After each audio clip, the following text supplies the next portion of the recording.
Eu cumprimento a igreja com a paz do Senhor e que as consolações do Espírito Santo de Deus estejam sobre toda a igreja do Senhor, sobre cada um de nós, de forma individual, em conformidade com a nossa necessidade. Que Deus traga o revelar dele, o propósito dele na sua vida. Sabia que Deus tem um propósito na vida de cada um de nós? Cada um de nós. O Senhor tem um propósito. Eu vou ler para vocês o versículo que diz isso, no livro de Salmos, no Salmo 139. O salmista diz ao Senhor: os teus olhos viram a minha substância ainda informe no ventre de minha mãe. Não tinha forma ainda não. Ainda estava se formando. O Senhor ainda estava tecendo, formando o homem no ventre da mãe. E ele disse: os teus olhos viram a minha substância ainda informe, e no teu livro foram escritos todos os meus dias, cada um deles escrito e determinado, quando nenhum deles ainda existia. Deus escreveu a nossa história. Nós não estamos por acaso aqui na terra. Quando o Senhor trouxe a nossa existência, quando estávamos ainda informes no ventre de nossa mãe, Ele já escrevia a nosso respeito, determinando os seus planos que são bons. Todos os planos do Senhor são perfeitos, são bons e são para o nosso bem. Então, quando ainda estávamos informes, ele já estava ali resolvendo, falando dos dias que ainda não tinham existido. Ele sabe do nosso amanhã, ele sabe. Por isso que estamos seguros. Porque nós que confiamos em Deus, temos esta segurança de que Ele está conosco hoje, que Ele já estava antes, está hoje e estará amanhã para sempre e eternamente conosco. Ele que nos fez existir. Nós somos dele. E quando entendemos isso, somos muito mais felizes. Somos sábios. Sábio é aquele que anda em comunhão com Deus, que ora, que conversa com o Pai, que tem intimidade com Ele, que reconhece a sua dependência dEle, porque nós dependemos dEle, quer reconheçamos, quer não. Até aquele que nega até que Deus existe, depende de Deus, completamente. E só existe porque Deus o fez existir. Qual o seu propósito? Qual terá sido, meu Pai, o teu plano na minha vida? É bom perguntar isso a Deus. Pai, eu estou cumprindo bem com os teus planos? Em que eu posso melhorar? E o Espírito Santo de Deus nos revela.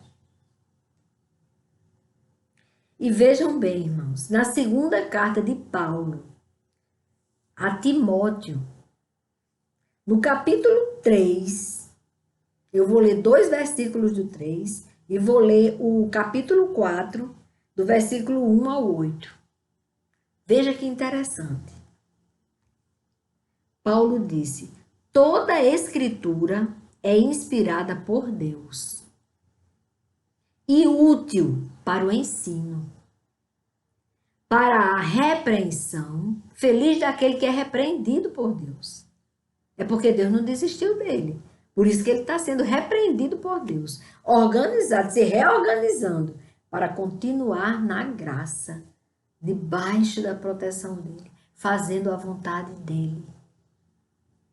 Ele disse: toda a escritura é inspirada por Deus e útil para o ensino, para a repreensão, para a correção, para a educação na justiça, a fim de que o servo de Deus seja perfeito e perfeitamente habilitado para toda boa obra. Aí no capítulo 4 da segunda carta de Paulo a Timóteo,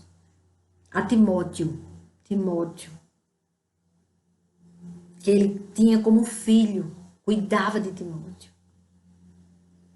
E aqui ele está falando, cartas que ele está enviando, são cartas que ensinam, que exortam, que corrigem para Timóteo. A fidelidade na pregação. Diante de Deus e de Cristo Jesus, que há de julgar vivos e mortos, pela sua manifestação e pelo seu reino, peço a você com insistência que pregue a palavra. Insista, quer seja oportuno, quer não, corrija, repreenda, exorte com toda a paciência e doutrina. Lembrando de exortar com amor, porque nós queremos ser ensinados por Deus com amor. Então, nós devemos ensinar o nosso próximo com amor, mas falar a verdade para a pessoa. Insistir nesta verdade, até que esta pessoa consiga acordar. Pregue a palavra, insista, quer seja oportuno, quer não. Corrija, repreenda, exorte com toda paciência e doutrina.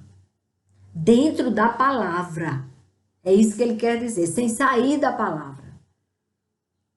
Pois virá o tempo em que não suportarão a sã doutrina, a palavra de santidade. O povo não vai suportar. Não. História de santidade, não quero ser santo, não. Quer ser santo? Quero. Porque só é salvo o que é santo, o que é separado do mundo. Santidade é isso. Não é ficar ali paralisado no pedestal, não, sem se movimentar. Não é estátua, não. Não é uma imagem, não. Ser santo é ser separado do mundo. E em Cristo nós conseguimos sim. Não tem nada difícil se o Espírito do Senhor você permitir que habite em você. Fica fácil. Ruim é pecar. Você vai se incomodar. O pecado vai ter mau cheiro, vai te incomodar. Vai ser como uma fumaça no seu nariz, incomodando a você. Isso é o pecado em nossas vidas. Quando ele chega, é insuportável. Nós não aceitamos. Porque o Espírito do Senhor nos fortalece espiritualmente para não dar vazão à carne. Entendeu? E ele prossegue aqui. Pois virá o tempo em que não suportarão a sã doutrina. O evangelho verdadeiro, o povo não suporta, não. Que é aquele light, o evangelho da mentira. Aí ele disse, pois virá o tempo em que não suportarão a sã doutrina. Pelo contrário, se rodearão de mestres segundo as suas próprias cobiças. Mestres que simplesmente eles tiram um pedacinho do texto da Bíblia num canto, outro pedacinho em outro e distorcem a palavra de Deus. Aí este tem um monte de gente seguindo, porque é o evangelho light, é o evangelho da mentira, que não leva para a vida eterna. Aí ele disse que eles não suportarão a sã doutrina, pelo contrário, se rodearão de mestres segundo as suas próprias cobiças, falando daquilo que você quer ouvir. Pode pecar, não faz mal não. Jesus já morreu por você. Pega o seu dinheiro todinho, não dê a ninguém, seja egoísta. Viva só pensando no seu umbigo. Umbigo, você tá bem? Como é que você tá, umbigo? Você quer um ourinho no umbigo? E não, então vamos ali pegar não sei o quê. Vamos viajar, umbigo. Vamos deixar o povo morrendo de fome ali, mas vamos esquecer que eles existem? Olha, umbigo, faça o seguinte, quando você vir passando Médicos Sem Fronteiras na televisão, pode desligar, porque senão, umbigo, pode ser que você fique preocupado, umbigo. Aí você vai ficar triste, umbigo. Tão tristinho. Aí você vai até chorar. Pode não, umbigo. Fique feliz, umbigo. Tá tudo certo, viu? Então, essa doutrina mentirosa, esse evangelho light, esse aí é o que o povo vai correr atrás. O povo não vai suportar a verdade da palavra de Deus. Prefere a mentira e o pecado. Aí ele explicou aqui, Paulo. Pois virá o tempo em que não suportarão a sã doutrina. Pelo contrário, se rodearão de mestres segundo as suas próprias cobiças, como que sentindo coceira nos ouvidos. Se a gente falar de Deus, eles... Não, tá incomodando demais, né? É uma conversa comprida. Essa mulher não para de falar a mesma coisa. Arrependa-se. Fuja do pecado. Não aguento mais ouvir essa mulher. Porque dá coceira no ouvido. Ouvir a verdade, a palavra de Deus que te leva para a vida. Aí Paulo continuou dizendo a Timóteo: eles se recusarão a dar ouvidos à verdade, entregando-se às fábulas. Vão se entregar ao misticismo, às fábulas, às mentiras.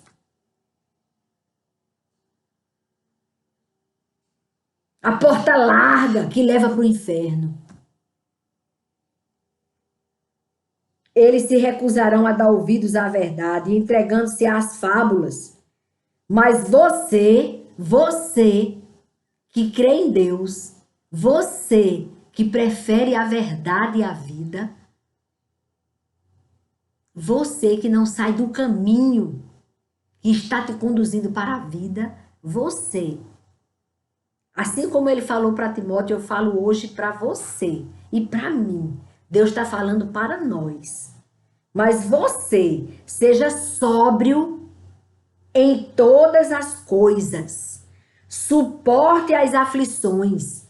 Porque quando você fala de Deus para uma pessoa que não quer ouvir, é uma aflição. Essa pessoa passa a detestar você, a perseguir você, a excluir você, a bloquear você. Então acontece isso, mas ele disse: seja sóbrio. Suporte as aflições. Faça o trabalho de um evangelista.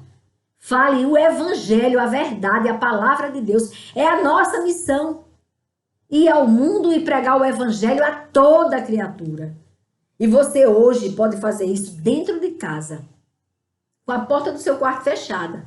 Você ora, entra na presença do Senhor, pede ao Senhor que oriente você, que revele qual é o propósito dele em sua vida. Aí você vai pegar o celular que estava servindo só para besteiragem e aí você vai começar a buscar a palavra de Deus, ouvir, se alimentar dessa palavra e passar essa palavra para outras pessoas, salvando outras vidas, servindo a Deus, tendo uma vida com propósito, fazendo, cumprindo a vontade de Deus. Faça o trabalho de um evangelista. Cumpra plenamente o seu ministério. Cumpra plenamente o seu ministério. E sabe quando é que Paulo está dizendo isso? Ele já sabendo, o Espírito Santo já tinha revelado para ele as aflições que ele ia passar e a forma como ele ia ser morto. Mas ele está ali firme, dizendo a Timóteo: não desanime, seja sóbrio, suporte as aflições e pregue a verdade, a palavra que salva. Aí ele diz a Timóteo: quanto a mim, já estou sendo oferecido por libação.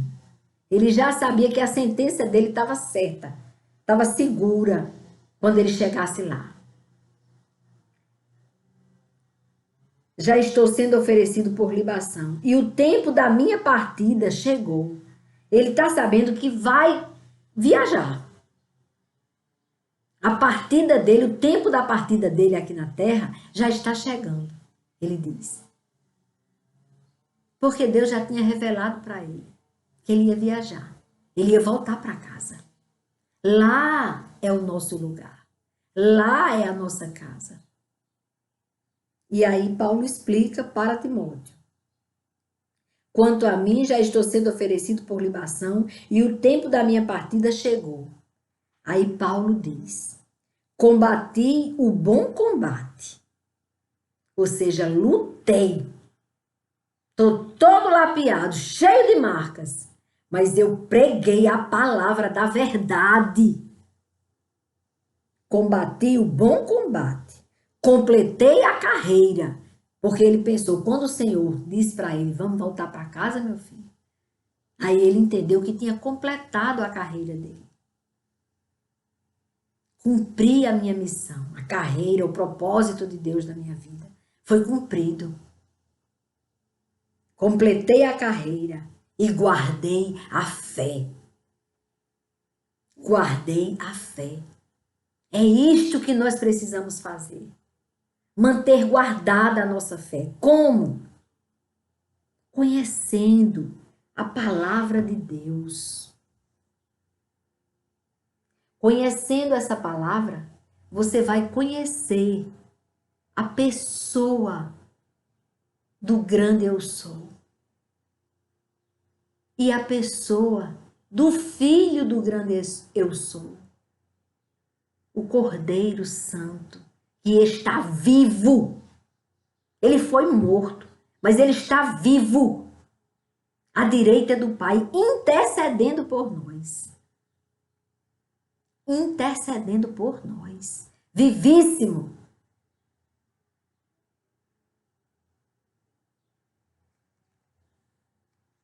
E ele diz: guardei a fé.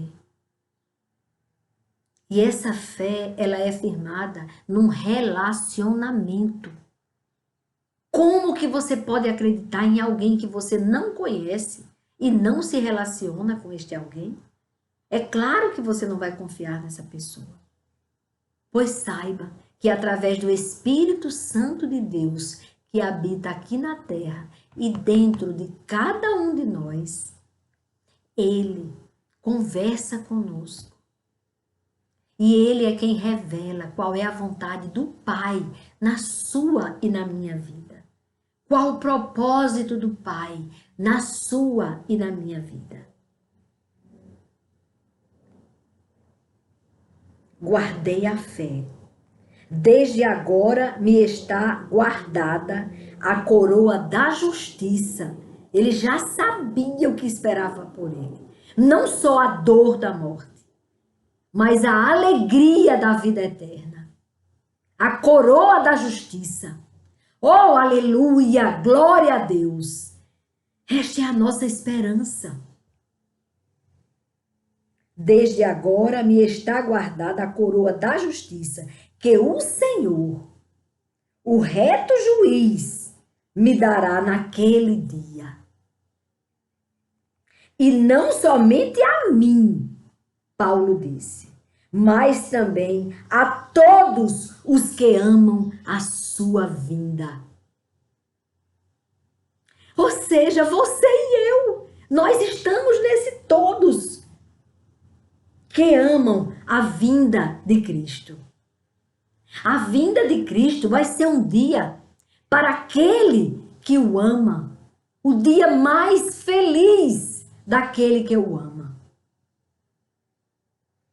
É um dia de muita alegria para aquele que o ama, porque aquele que o nega será o dia mais terrível de sua vida. A vinda de Cristo.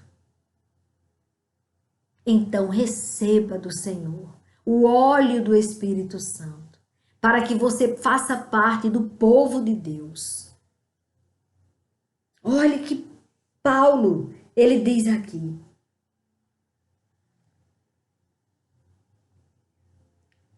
e não, ele diz que ele vai receber, e desde agora me está guardada a coroa da justiça que o Senhor, reto juiz, me dará naquele dia.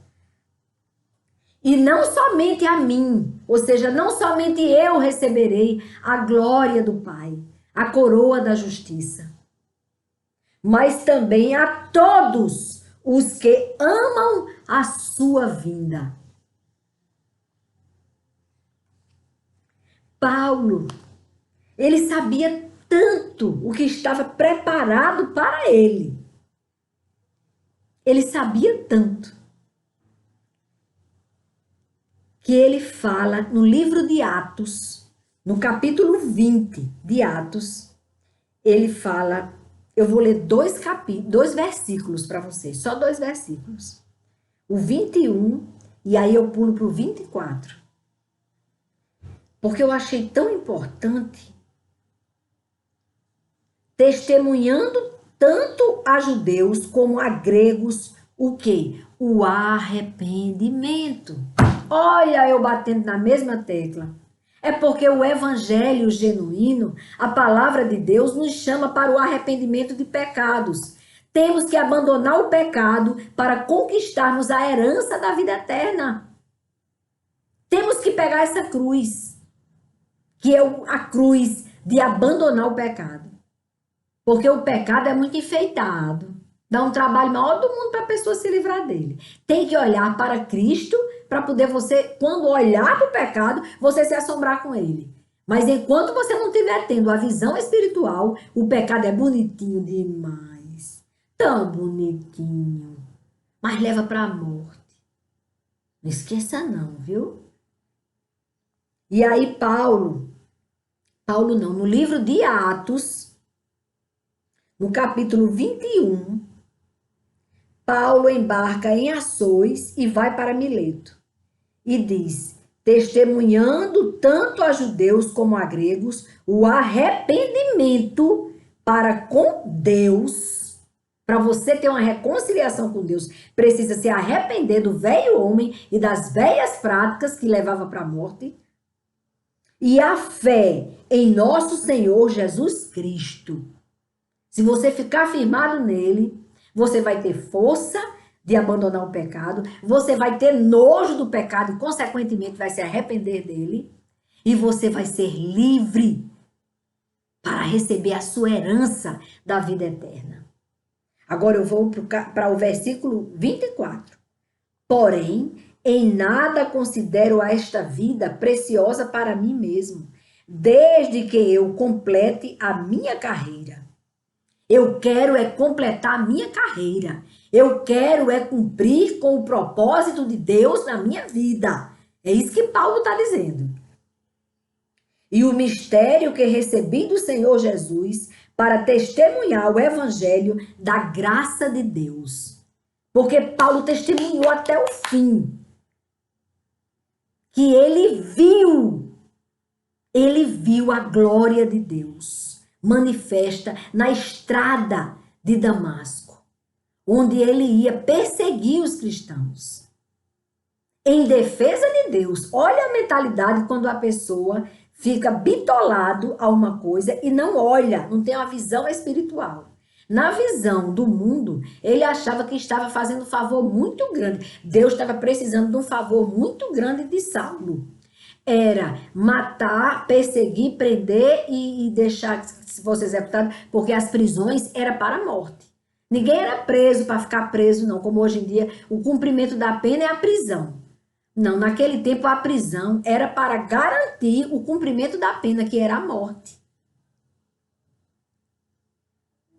Então veja que situação. Você está ali, você sabe que a consequência está diante de você, como ele sabia, ele pregando a verdade, ele ia ser morto. Mas ele lembrava sempre: eu vi a glória do Pai. Jesus falou, era uma luz muito grande, eu caí do cavalo. Ele ficava dizendo às pessoas: ei, você que não crê em Deus, deixa eu lhe dizer.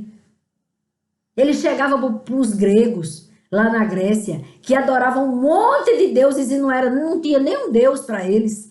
O verdadeiro Deus eles não conheciam. O que fez eles existir, eles não conheciam. Eles estavam cegos espiritualmente. E Paulo chegava para eles e dizia: eu vi a glória do Pai no Filho. Jesus falou comigo. Paulo, por que me persegues? Ele faz Senhor. Aí é que ele entende que ele pensava que estava servindo a Deus, perseguindo os cristãos. Porque os cristãos diziam: Jesus é o Messias prometido. Desde o Velho Testamento é o Filho de Deus. Ele morreu por nós e ressuscitou no terceiro dia.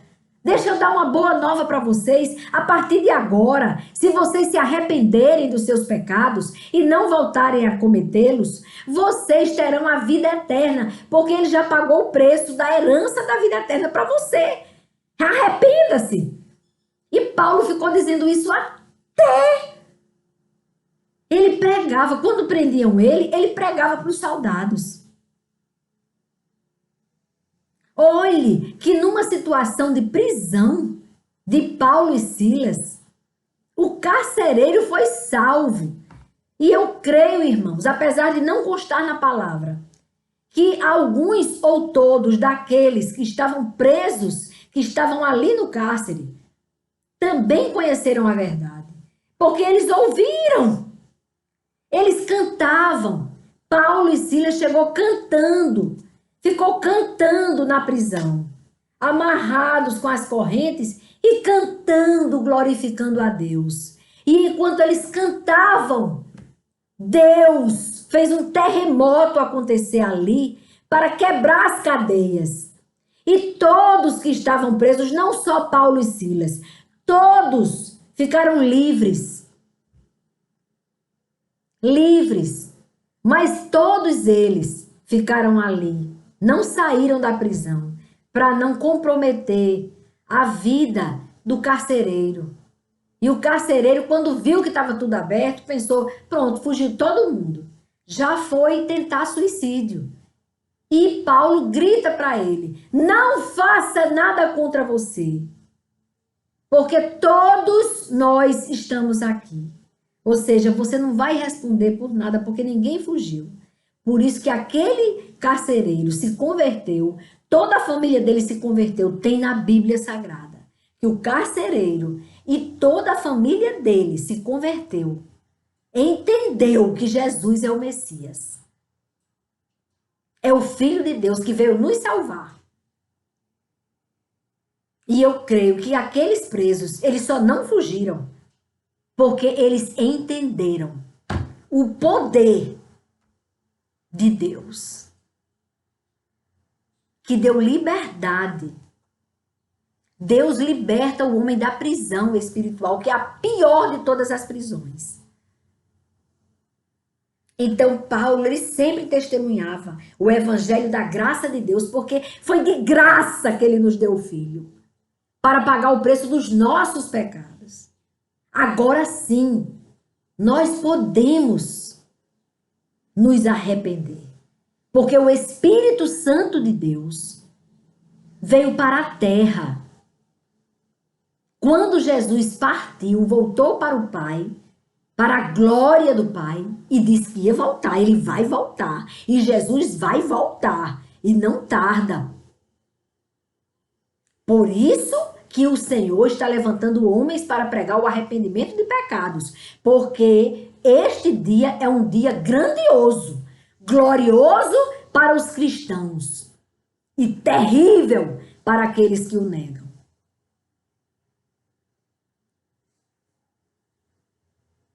Temos que tomar consciência disso. E o seu propósito?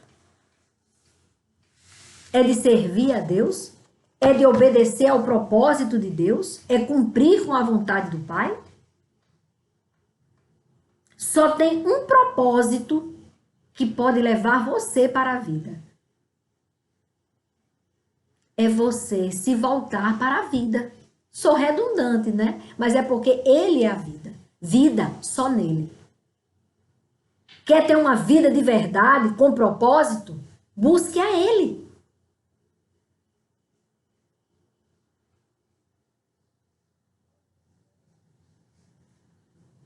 Devemos viver para cumprir o propósito de Deus. É para isso que nós devemos viver. Nós viemos para cumprir o propósito de Deus. É maravilhoso você saber que você faz parte do plano de Deus. Você é uma daquelas pessoas que está trabalhando no reino de Deus, fazendo parte da engrenagem, do plano grande que está preparado para nós. Quando você cumpre com o propósito de Deus, você se torna participante da mesa do Senhor. Você vai fazer parte.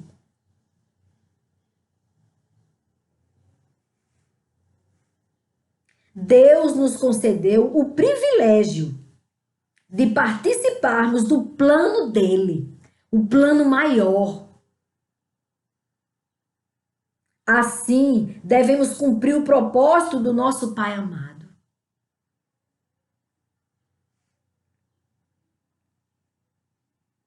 Em Atos 20, versículo 24, ele fala da carreira que nos foi proposta pelo Senhor e o ministério que recebemos do Senhor Jesus Cristo para testemunhar o evangelho da graça de Deus. É a nossa obrigação. É a nossa obrigação. Vamos dar o bom testemunho e vamos falar da graça. Porque se não tivesse acontecido a graça, a entrega de Jesus na cruz, o Espírito Santo não estaria aqui na terra. E nós não teríamos nem consciência que estávamos indo para a morte eterna. Arrependimento não existiria. Porque nós não teríamos o Espírito que nos revela a verdade. E aí como é que a gente ia se arrepender? E nós íamos para a morte eterna. Mas Satanás perdeu. E o reino de Deus prevaleceu. Foi consumado lá na cruz do Calvário. Foi consumado. Agora sim, nós temos uma herança, um lugar maravilhoso na casa do Pai, que é nosso. Não deixe ficar vazio aquele lugar. Você não nasceu para ir para o inferno. Não se deixe levar pelas mentiras do mundo. O Espírito Santo de Deus nos revela qual o propósito de Deus em nossas vidas. Porque aí, de repente, a gente pode ficar pensando, peraí, mas tudo bem, eu quero cumprir o propósito de Deus. Mas qual é o propósito de Deus na minha vida? O Espírito Santo, quando você buscá-lo, sem pressa, abandone tudo que o mundo ocupou você, para você não parar para ouvir a voz do Espírito. Deixe tudo de lado e vá conversar com o Pai. Que aí o Espírito Santo de Deus te revela. Ele vai te revelar qual o propósito de Deus na sua vida. E todo o propósito de Deus é lindo. E todos nós que fazemos parte do propósito de Deus, fazemos parte do plano de Deus. Um plano maravilhoso e eterno. O reino dele é eterno. Em Eclesiastes 8:5, fala que o coração do sábio conhece o tempo de agir e o modo certo tanto o tempo como o modo certo de agir. A Bíblia Sagrada, no livro de Eclesiastes, no capítulo 8, no versículo 5, você vai ver isso. Que o coração do sábio conhece o tempo e o modo certo de agir. Então, quer dizer que o sábio sabe o tempo, não pode deixar para mais tarde. Ou então, não vou me apressar. Deus está me preparando para fazer. Então, tudo isso que você vai entender vai ser se você for sábio. Você vai saber o tempo e o modo como você vai agir. O modo certo de agir. Devemos viver em oração, em comunhão com Deus, para entendermos e cumprirmos com o seu propósito em nossas vidas. Aí eu separei aqui. Oração. Devemos andar em oração. Mesmo que você esteja no trabalho, mas você está com o seu espírito em oração, voltado para Deus. Se de repente o adversário colocar alguma coisa contra você, você já percebe, nem vai ficar chateada com aquela pessoa que fez alguma coisa que foi usada pelo adversário naquele momento para fazer alguma coisa contra você. Porque você está em espírito de oração, você está em comunhão com Deus. Então você tem a visão espiritual e você sabe responder aquilo ali. Deus lhe dá estratégias e você vai ser bênção na vida daquela pessoa.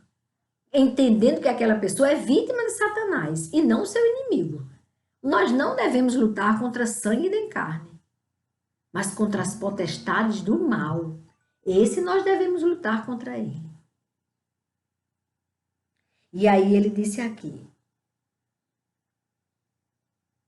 eu escrevi que devemos andar em oração todo o tempo todo. Mesmo que você não esteja ali falando com Deus, você está em comunhão com Deus. Tanto que quando Satanás colocar alguma coisa para você olhar, para as janelas da sua alma se sujar, você já tira a vista, porque você está em comunhão com a vida. A morte já não lhe atrai mais. A morte não engana mais você. Ela não te atrai. Ela perde a força quando você está no espírito, em espírito de oração. Intimidade. Você só tem intimidade com Deus se você andar em comunhão com Ele. Eu não sou íntima de alguém que eu não falo, não vejo, não conheço. Então, tem que conhecer para ter intimidade com Ele. Quando eu conheci a palavra de Deus, foi que eu entendi que aqueles santinhos que eu guardava, as imagens, não sei o quê, eu estava magoando a Deus. Mas eu não sabia. Quando eu conheci essa verdade, aí foi que eu, para agradar ao Criador, a Deus, eu peguei e me desfiz de toda imagem feita por mão de homem. E eu entendi na palavra de Deus, através do conhecimento da verdade, que eu só podia recorrer a Cristo, ao Cordeiro Santo de Deus. Só Ele intercede por nós, a Deus. E eu entendi que nós podemos interceder uns pelos outros enquanto estamos aqui. Tudo através do conhecimento da palavra. E você precisa ouvir a palavra, ler a palavra e viver essa palavra. Não adianta conhecer sem praticá-la. Você jamais terá intimidade com Deus conhecendo a palavra, mas não praticando a palavra. Aí você não terá intimidade com Deus. O Espírito Santo de Deus, você não dá ouvidos a ele, porque você não pratica a palavra. É o primeiro sinal que você não dá ouvidos ao Espírito Santo, você não tem intimidade com ele. Não tendo intimidade com ele, você nunca vai entender a verdade. E aí vai para a morte eterna. Esse é o perigo de andar longe do Pai. De quando você vai buscar a palavra de Deus, não, tem um filme tão bom, depois que o filme acabar, eu vou ler a palavra de Deus. Não, agora chegou fulana no WhatsApp para conversar comigo, eu não posso, eu sinto muito, viu, mas não dá para conversar não, não dá para ler agora não. Aí aparece de tudo.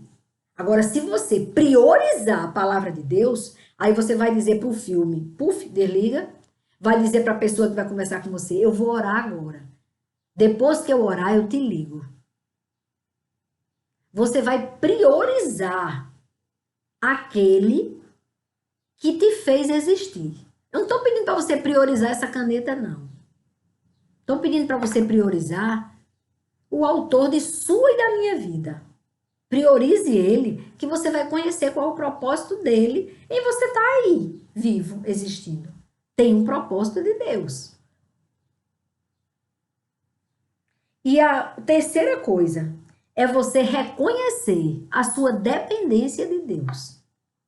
Pronto, essa pandemia trouxe para muita gente que pensava que não dependia de Deus, muita gente a consciência de que depende de Deus. Por isso que eu digo que esta pandemia veio para salvar muitas almas que estavam indo para o inferno. Porque nesta pandemia, ela nos revela a grandeza de Deus. A grandeza de Deus. Vejam a velocidade com que este vírus atingiu toda a Terra. Todas as nações da Terra, todos os povos, com a velocidade que ela atingiu. Uma coisa que eu fiquei impressionada. Eu gosto muito de ver natureza, as coisas da natureza, famílias que moram em sítios. Eu gosto muito de assistir isso. E tem uma família, a família Miranda, que é ele tem um filhinho, eles têm um filhinho. É ele, a esposa e a filha. E eu esqueci do nome dele, me perdoe, eu esqueci do nome. Eu não sabia nem que eu ia falar sobre isso, mas o que eu quero dizer é que ele tem um amigo que deve ser de uma terra perto da dele, que também vivia lá no sítio e tudo. E ele, vez por outra, é muito lindo o lugar desse amigo dele, seu Miro. Pronto, eu me lembrei do homem, mas não me lembrei do rapaz que faz o senhor que é a família Miranda, não é? Da família Miranda. Daqui a pouco eu lembro, se Deus quiser. Mas aí ele visitou seu Miro algumas vezes e fez vídeos contando a história de seu Miro mostrando a natureza, a coisa mais linda. Morava num paraíso ali, a coisa mais linda. Mas num lugar completamente isolado, né? Isolado. Morava ali ao ar livre, naquela vida na natureza, né? Pois seu Miro foi atingido pelo vírus da pandemia e faleceu. E eu fiquei, meu Deus, eu pensava que lá eles nem pensavam nisso, não sabiam nem que isso existia. Mas seu Miro morreu com o vírus da pandemia, da Covid. Acredita? Então, o que eu quero dizer é que esse vírus, ele é espiritual. Só que ele foi materializado como nós, que somos espirituais, e o Senhor nos fez existir como matéria. Pois a mesma coisa é esse vírus. Por isso que eu lhe digo que na hora que Deus repreender ele vai dizer, vamos embora, menino, não fica mais um vírus. Nem as variantes dele, vai tudinho atrás do vírus. Do que apareceu primeiro.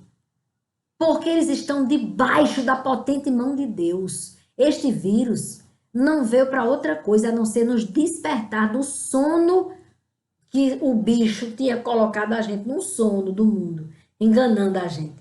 Uma futilidade, a pessoa estava na igreja, no lugar de estar glorificando a Deus, está se lembrando, depois eu vou lá no shopping, vou brincar, vou passear, vou fazer isso. Era tanta oferta que você esquecia da essência.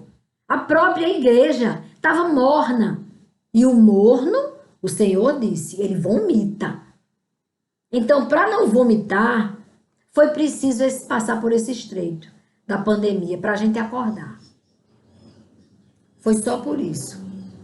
O Senhor nos ama. E as pessoas que foram recolhidas estão muito bem guardadas por Deus. Ele é o autor da vida.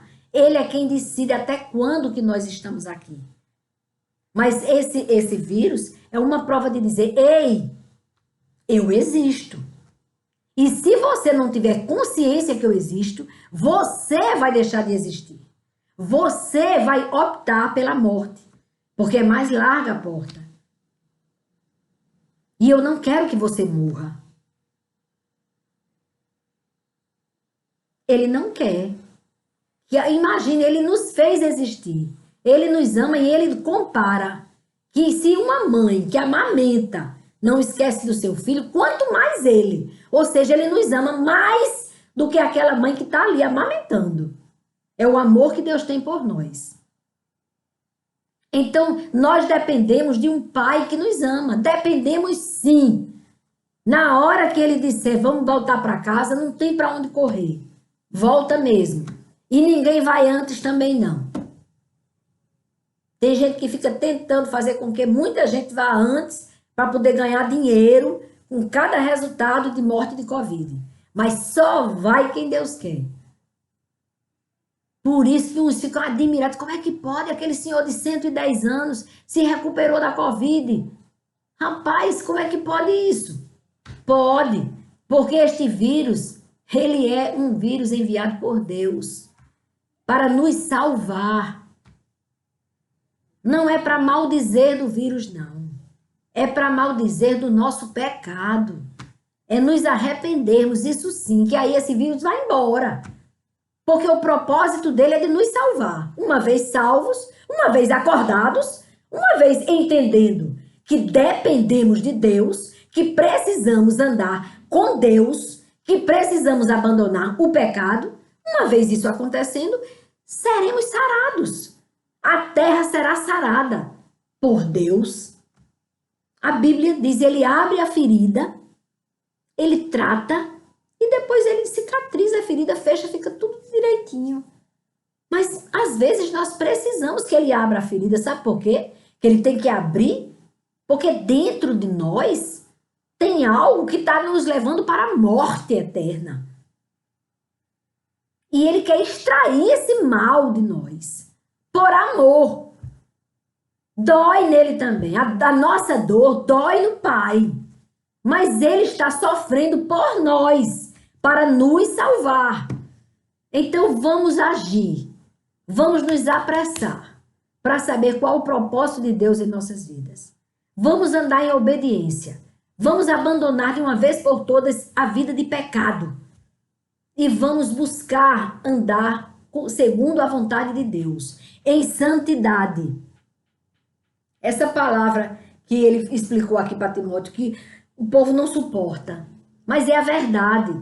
Se não andar em santidade, nós vamos perecer. É a verdade. Essa é a palavra. Que Deus nos ilumine, nos ajude. Hoje eu quero orar pela filha de Heloísa. A filha de Heloísa, que ontem, quando foi fazer o exame direitinho, a médica disse que ela ia ficar precisando de tomar um medicamento para evitar uma cirurgia no coração. Que ela teve febre reumática. E aconteceu alguma coisa que desencadeou isso. E ela precisa de nossas orações, porque Deus pode curá-la. Nós sabemos. Quero pedir que Deus continue a boa obra que começou na vida de Darcos Alexandre, para que ele seja pelo Senhor curado, sarado, purificado, limpo pelo Senhor, para voltar para casa com saúde, para cuidar da esposa e dos filhos. Nós te pedimos, Pai, no nome de Jesus. E eu também consagro ao Senhor o ator Paulo Gustavo, que é a nossa irmã Gleice pediu oração. Ela disse, eu senti no meu coração o desejo de orar pelo ator Paulo Gustavo, que está com Covid. Então vamos orar, irmãos. Amado Deus e Pai, Senhor de nossas vidas, Pai de infinito amor, misericórdia e bondade, em Tuas mãos santas e poderosas, nós consagramos estas vidas, estas pessoas que nós citamos o nome, e também todas as pessoas que estão enfermas, que estão internadas ou que estão se tratando em casa, quer seja deste vírus da pandemia, quer seja de outra enfermidade. Eu quero consagrar todas as pessoas, todos nós, em Tuas mãos, porque eu também estou me sentindo um pouco o incômodo da infecção urinária que me apareceu, Senhor. Também quero entregar nas Tuas mãos. Pedir que o Senhor me proteja para eu não ter labirintite, que eu senti labirintite na madrugada de hoje, mas para a honra e glória do teu nome, eu orei, entreguei nas tuas mãos e acordei sem tontura, graças a Deus, graças a ti, ó Pai. Então quero pedir por todos nós, todas as pessoas que estão enfermas, para que o Senhor derrame a graça da cura, nos cure, meu Pai, nos dê saúde para trabalharmos para ti. Eu te peço, nos dê saúde. Eu te agradeço porque o Senhor me deu forças, me deu saúde, fez com que eu melhorasse mesmo, para que eu pudesse hoje continuar a boa obra que o Senhor começou neste ministério. Muito obrigada pela força, pela saúde que o Senhor nos dá para trabalharmos para ti, para fazermos a tua vontade, para quer comamos, quer bebamos, nada de bebida alcoólica, o beber é beber líquido que não seja, que não traga a devaneios, a tirar a pessoa do seu senso normal. Então, quer comamos, quer bebamos, que seja para a honra e glória do teu nome, para te engrandecer, meu Pai. É o que nós te pedimos e já te agradecemos, no nome de Jesus. Amém, Senhor. Amém. Concordam comigo? É assim. O caminho é esse. Não há outro. Não há outro. Nós só temos duas escolhas. Ou a vida eterna com o Senhor na glória, e aquele que escolhe que ele comece a reinar hoje, tem uma vida maravilhosa aqui na terra, e depois vai para a glória morar com ele no céu. A vida. Ou a outra escolha é a morte eterna. É continuar no pecado e ter a morte eterna, aonde tem dor, sofrimento, ranger de dentes, um fogo queimando o seu espírito eternamente, junto com o maligno, com aquele que nos odiou desde o começo, que invejou a Deus, aquele anjo caído, que invejou a Deus. E pensou que quando estava pregando Jesus ali na cruz, ele pensou que tinha acabado o reino de Deus. Deixa que estava ali se consumando para nós o reino de Deus, porque o reino de Deus não acaba jamais. Mas Deus estava nos colocando no reino dele de volta, nos resgatando, porque nós somos do Senhor. E a cruz do Calvário nos resgatou do império das trevas. Porque ele caiu, Satanás caiu. Um anjo caído. E enganou alguns que desceram com ele. E quer enganar você, tenta nos enganar. Então devemos estar alertas, atentos à voz do bom pastor, para que ninguém nos engane, até com uma conversinha bonitinha, dizendo até que é uma igreja onde não é igreja. A igreja que não prega o evangelho genuíno do arrependimento de pecados não é igreja. A igreja do oba-oba que fica dizendo que você vai ficar rico não é igreja. Não é. É comércio. É engodo de Satanás. Então, cuidado com as vãs doutrinas, com as mentiras, com as fábulas. Cuidado com as fábulas. Cuidado com o misticismo. Desagrada profundamente a Deus. Ele diz em Deuteronômio 18. Quem gosta de misticismo, leia Deuteronômio 18. A partir do versículo 9, que você vai entender que isso aí é abominação para Deus. O misticismo. Imagens, tudo isso tem em Deuteronômio, aqui na Bíblia Sagrada. Vamos buscar a verdade que liberta. A verdade que nos dá vida. Que nos resgata do império da morte para a vida. Porque nós somos do Senhor. Ele tenta nos roubar. Ele tenta nos enganar. Mas se nós olharmos para a vida, nós viveremos. eternamente com Ele na glória. Além do que, ainda teremos uma vida aqui na terra guardada por Ele. Nós somos selados, protegidos pelo Espírito Santo de Deus que está aqui na terra e que está de braços abertos para te abençoar. Busque a presença do Altíssimo. Jesus disse: não vos deixarei órfãos, porque ele sabia quem era que estava aqui. Não vos deixarei órfãos. Enviarei o Espírito Consolador, o Espírito da verdade, que o mundo não conhece. Mas nós, que cremos que Cristo é o Messias, é o Filho do Deus Altíssimo, nós temos uma vida eterna para viver com Ele na glória. E não vamos ouvir a voz das fábulas dos mentirosos. Fiquem com Deus, meditem na palavra dEle, tenham comunhão com Deus, intimidade com Deus e reconheçam a nossa dependência dEle. Nós dependemos de Deus. Quem entende isso, fica no centro da vontade dEle, começa a cumprir com os propósitos dEle naturalmente. Não é uma coisa forçada, não, é com alegria na sua alma. É com a verdadeira alegria que você passa a viver. Amém. Fiquem com Deus.